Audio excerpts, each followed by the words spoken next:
Hey, what else? I love this town. The city of endless opportunity. Ready to get your cherry popped? Yeah, come on!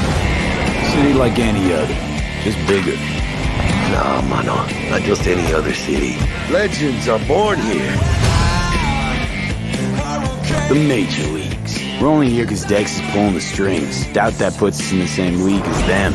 But we are. They just don't know it yet. But if you got the cojones and you know how to use them, you can do damn near anything. Unless you catch a bullet. Even then, you go out with a bang, right? You know, you can make heaps more eddies as a motivational speaker. Yo, Mr. V, a pleasure. So what's the gig, Dex?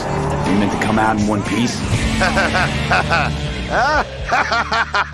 How about we go over the plan? There's this prototype tech, a biochip to be precise. Job's to grab it. Guessing it belongs to a corp. Arasaka. We're robbing some heavy hitters. Thought you could blackmail me, fucker? High risk, high reward. First rule of the afterlife. Ka-ching, baby.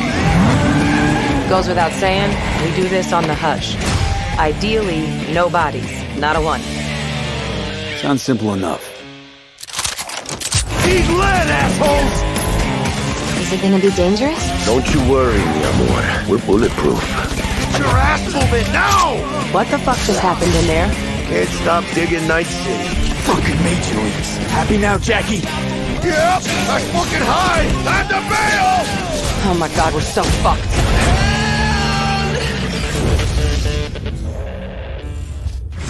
Dix, what the fuck? Can't risk it, V. And you, who are you?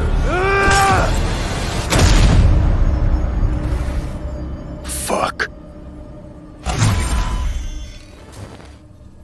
So, what you have just seen is only the prologue of the game. So that awesome stuff is only happening in the first few quests. What the trailer shows you is really our stage, the Night City. You know, this gigantic city built of 6 completely unique districts, surrounded by the 7th one that we call the Badlands. As a player, you are meeting Jackie. Jackie's your friend. Now, they together are trying to reach out for something that is very precious. They are trying to reach out for this chip of immortality, this gateway to eternal life.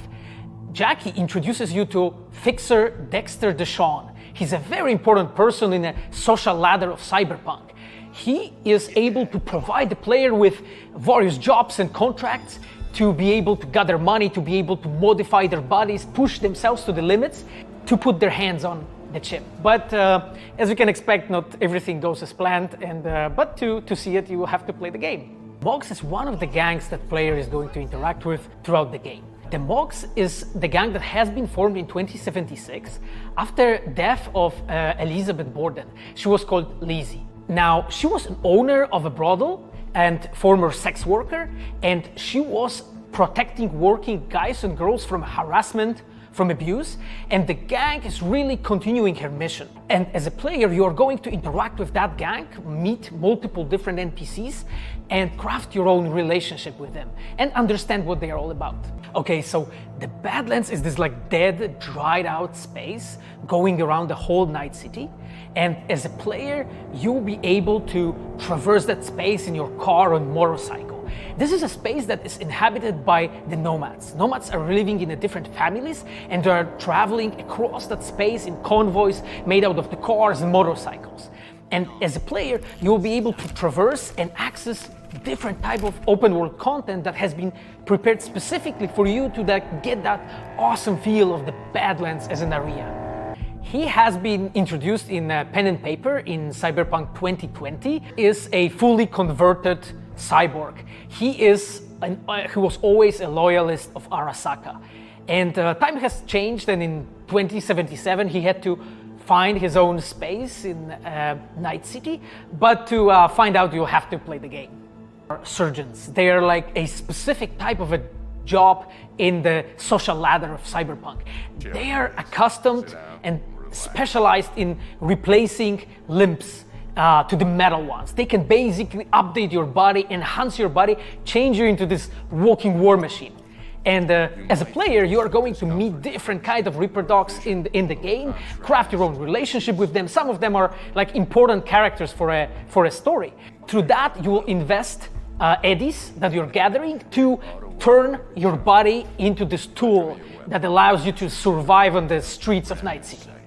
Plan simple. Do nothing odd. Don't get creative. You go in, snatch the cash, get out.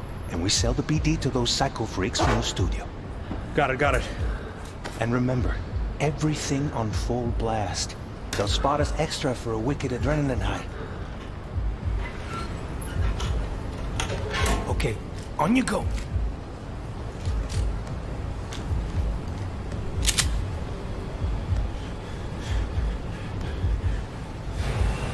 Down! Everybody!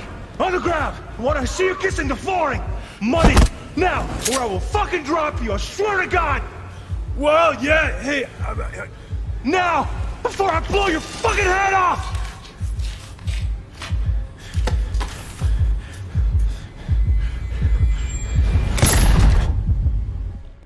Ah! Slow, deep breaths. Your cortisol and adrenaline spiked, but the soft activated your hormone blockers. Nothing happened. You're alive and well. That was too much. Could feel the guy's pain, his stress, his hope. Hope wrapped up in something else. Mm-hmm. Probably took a booster just before. You'll be fine. Got everything set up? Let's switch over to editing mode.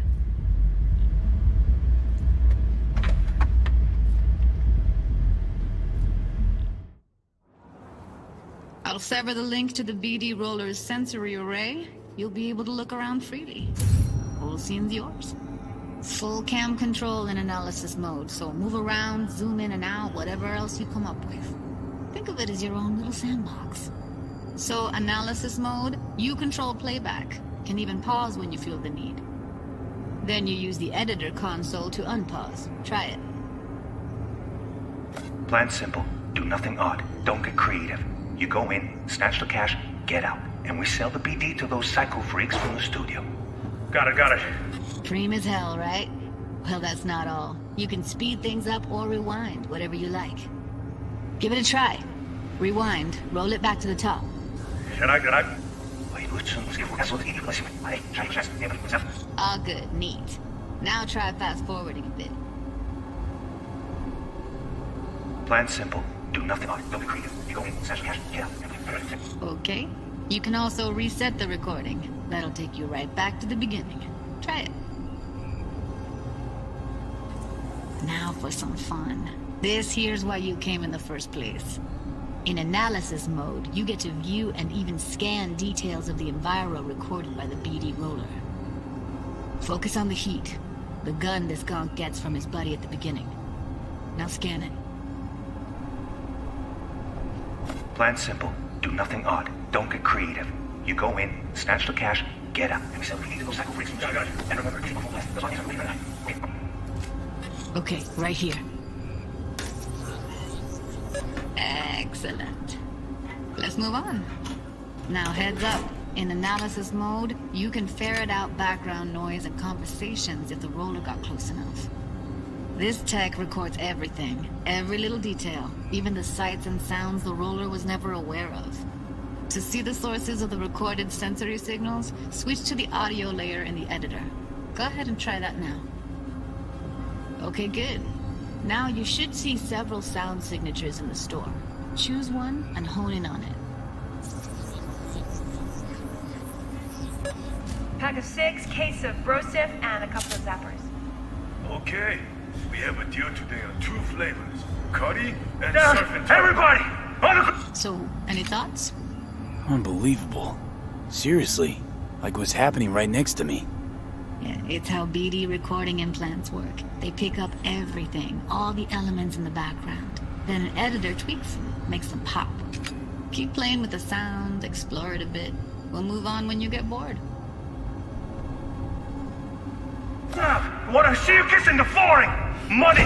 Net! Sometimes you can analyze extra layers in the raw, stuff the roller's cyberware picked up. Like what? Ev's got Kiroshi optics that grab infrared, meaning you should be able to grab heat signatures from her recording. Huh. Hella nice. Scanning works on peeps, too. Walk up to the wounded chick. Try scanning her. Alright, next thing. Scroll forward to the part where our artist gets a lead injection. Or I will fucking drop you, I swear to God! Well, hey, now, fucking head off!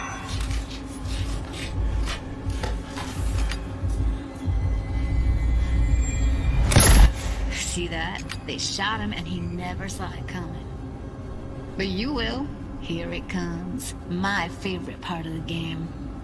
See the blinking thing over the entrance? Surveillance cam. Must have caught our shooter. You'll see in a sec. Cam feeds to the screen behind the clerk. Roll back to where the screen's in the kid's field of vision, then scan it.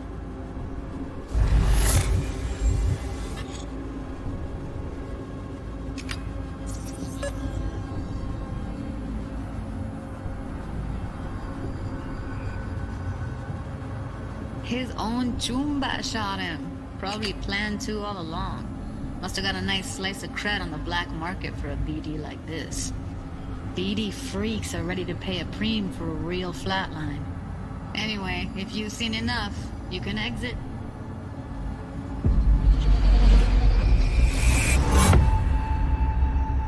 Yeah, it's impressive, right?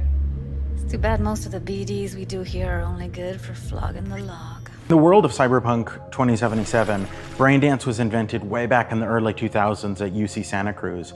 It was developed as a way of recording a person's experiences and then playing them back for someone else so that they could relive them as though it was happening to them. It was originally used for things like therapy and prisoner rehabilitation, but by 2077 it's become this global media industry, including things like movies, mass entertainment, things like that, video games, some interactive things, and of course adult fare as well. Now, in our game, we deal a lot with black brain dances, or XBDs as we call them, and there are different types of those, but the one that you saw in the trailer just there was a flatliner. Now that's where the person recording it actually dies during the recording.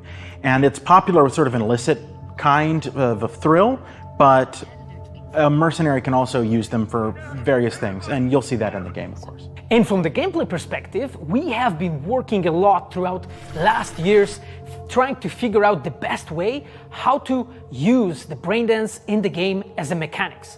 So what we have settled on is this braindance editor mode. As a player, you will be able to run the braindance in the editor mode and see different clues that have been registered on the peripheral of given actor. Now, as a player, you can slide on the timeline of the recording, back and forth, trying to uncover different clues. And that clues are actually telling a story in the game. So, as a player, you will run different investigations that will lead you to different mysteries, and you will uncover them actually using that braindance as a mechanics in the game. So, as Pavel was saying, we use Braindance as a storytelling tool. It's not a collectible. It's not something where you're going to go in and you're going to play it and you're going to be like, I've seen this before. What we use Braindance for is to give you a keyhole into the life of the residents of Night City. And we can explore things like childhood trauma, religion, various philosophical ideas in a way that you might not otherwise experience in a story about a mercenary on the tough street. Most excited about in this game is the characters and the way they interact with the world. We've got this really interesting world that stretches all the way back to the Cyberpunk 2020 source material and all of these events and all of those things, but those don't mean anything unless they connect with characters. And so when we come up with a character, we start with their function. What is this person? What do they do in the story? But we don't stop there. We go back and we figure out what was their childhood like, what was their upbringing like, what kind of obstacles did they face in this harsh reality, and did they overcome them, and how did they overcome them, or did they not overcome them, and why? And you can see all of those things in their environment, in their dialogues, in sort of how they operate in the world. And we come up with that for all of our characters. Now you look at someone like Victor Vector, and you're gonna see stories about his past in his environment and in his dialogue. You know, we come up with that stuff even if we don't use it in the game because it helps inform us as to who these characters are. And for me, I would not be myself if I would not say that I'm the most excited about our quests. Like with our Witcher 3 team, with Patrick and like everybody that has stayed with us since the Witcher 3 time, we really have grown so much. We have learned so much, and we have used all that experience to put them into the quest that we have made. And you will not find really a filler in this game. Like everything has a meaning. Like we put so much effort into making sure that everything is rewarding, is interesting, is talking about characters, as Patrick said, is talking about worlds, is talking about emotions, like touching the player in a really, like a real way. And I just can't wait to find out what you think for it. So this is my notebook. It says Salsa Quest Designer. The reason is because I dance salsa and I'm a quest designer, so you know. So I started this notebook actually when we were really starting Cyberpunk. At the very beginning, I wrote like a first note, and it says pretty much something along the lines of that we were starting with a prototype. And then, you know, I kept on basically noting things that we've been working on for like next years. I remember once when our concept artists actually approached me and they said that they want to take a look on my notebook. I was like, what for actually? And they took some pictures and they told me, yeah, well, you know, because we are looking for a reference material for notes of a psychopathic killer. Yeah, well, you may find maybe some of my notes in the game.